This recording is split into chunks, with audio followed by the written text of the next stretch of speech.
На встрече отметили, экономическое развитие региона связано с реализацией инвестиционной политики и поддержкой предпринимательства. Значительная роль в росте инвестиционной активности и как следствие создания рабочих мест отводится мероприятиям, реализуемым в рамках Госпрограммы России развития СКФО. Так, в 2020-2021 годах планируется завершение 6 инвестиционных проектов, успешная реализация которых позволит создать в республике 880 новых рабочих мест. Вместе с тем, согласно отчету министерства, с 2019 года реализуется 4 региональных проекта в рамках нацпроекта «Малое и среднее предпринимательство» и поддержка индивидуальной предпринимательской инициативы. Они предполагают создание многоканальной системы доступа субъектов МСП к финансовым ресурсам, повышение доступности для предпринимателей комплекса услуг, сервисов и мер государственной поддержки путем создания единого центра «Мой бизнес», выход на внешние рынки, вовлечение населения в предпринимательскую деятельность и другое.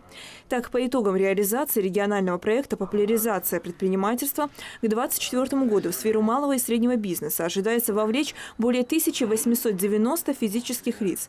Кроме того, было сказано, что предоставление отсрочки по уплате арендных платежей, снижение ставки до 1% по налогу на имущество организации, снижение ставки по упрощенной системе налогообложения, продление действия срочных лицензий и иных разрешений являются одними из важных региональных мер поддержки субъектов МСП. Отмечается, что согласно прогнозу на 2020 год основные макроэкономические показатели претерпели серьезные изменения под влиянием распространения коронавирусной инфекции.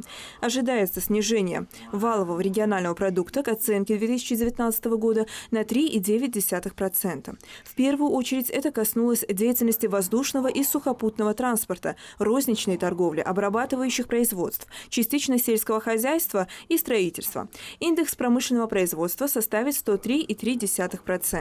Также возможно сокращение объема инвестиций. Ожидается, что в последующие годы возобновится рост экономики, в частности, увеличение валового регионального продукта, индекса промышленного производства и внебюджетных инвестиций. Тимур Фатахов подчеркнул, что важно направить все усилия на улучшение состояния экономики республики и особое внимание обратить на наиболее пострадавшие отрасли из-за пандемии.